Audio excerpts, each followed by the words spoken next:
Hey there. It's afternoon here in British Columbia. It's just after 3 o'clock. I hit go live and my camera died. So, anyway, that's why I'm a couple of minutes late. But good to be here with you. Looking forward to the next few minutes as we just talk about what is a Christian leader. Many of you know that I am a leadership and development coach, that I work with individuals, discipleship coaching, as well as leadership coaching, and dealing with churches that really are trying to figure out who they are and what it is that God is calling them to be. Quite often, I talk about the fact that I work with Christian leaders. And working with Christian leaders asks the question automatically, what is a Christian leader? Well, let me just go through a little bit of my thinking in this regards. First of all, what is a Christian? Well, my definition, the best thing I can come up with, is that a Christian is a Christ follower. They're just a disciple of Jesus. They put him first in terms of all of their thinking and who it is that they are being, who it is God has called them to be. Not a Christian because they happen to grow up in a Christian family.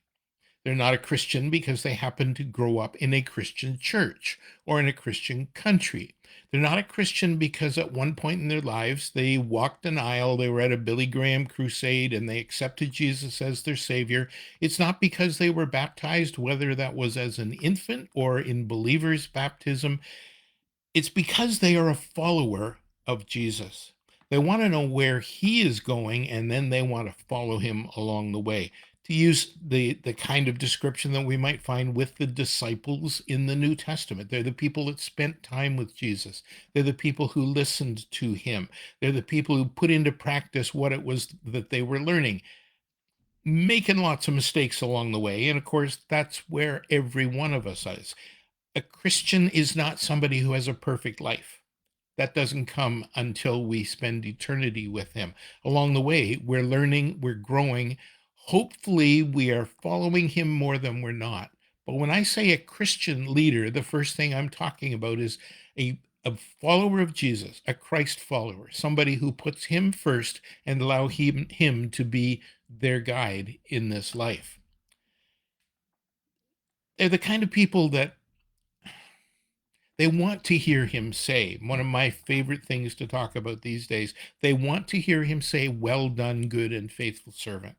But they don't want to just hear that at the end of their lives. As important as that is, as they get welcomed into heaven because they are a Christ follower, they're going to hear, "Well done, good and faithful servant." I'd like you to be able to hear that at the end of every day.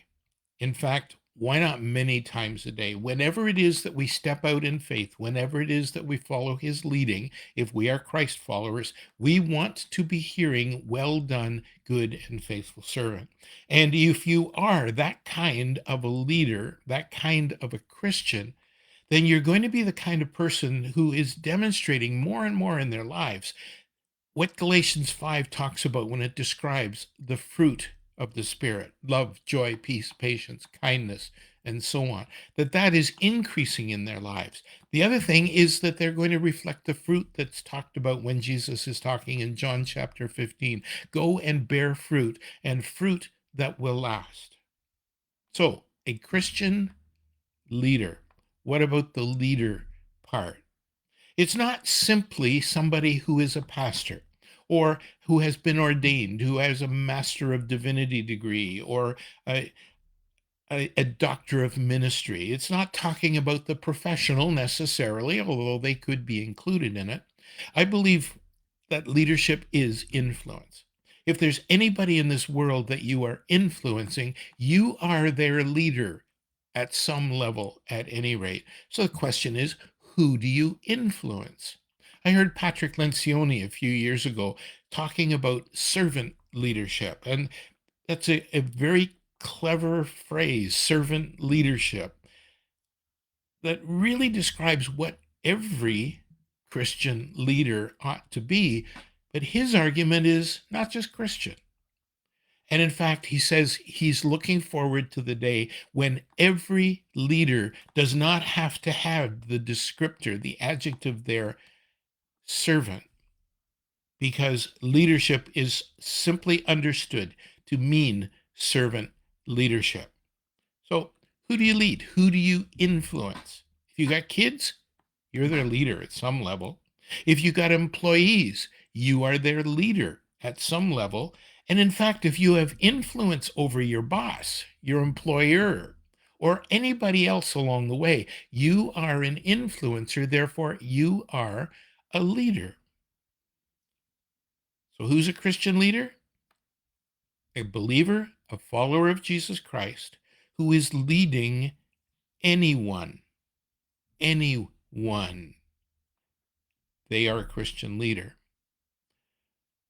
One of the things that I've discovered over the years is if you are going to be successful at any level, however you define successful, if you experience any level of success, you're going to find that there is one person who is harder to lead than anybody else.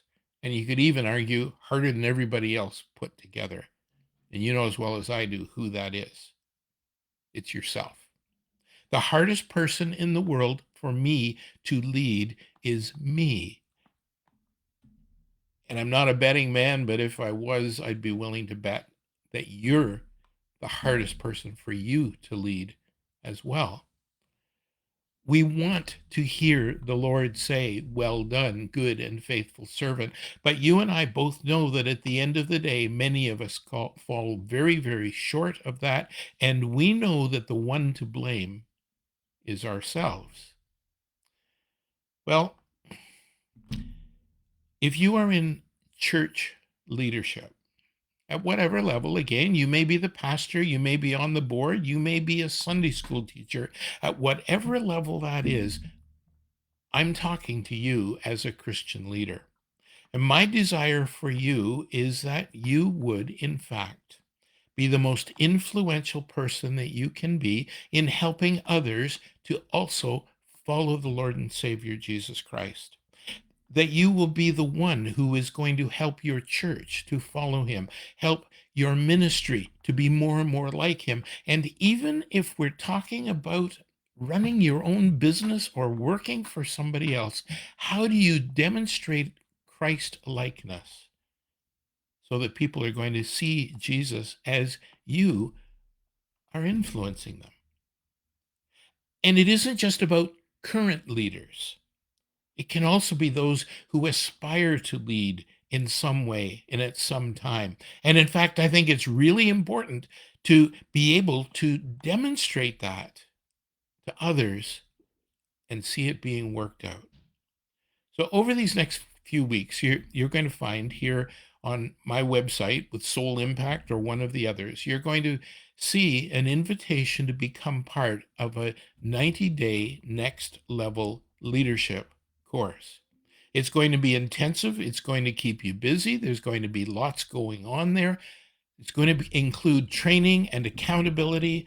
And if you want to get involved with it to the level of having some coaching, it could be up to 14 hours of one on one online coaching. Because I want to be able to help you, Christian, take your leadership to that next level where you can truly hear the Lord Himself say, "Well done, good and faithful servant." God bless. See you next time.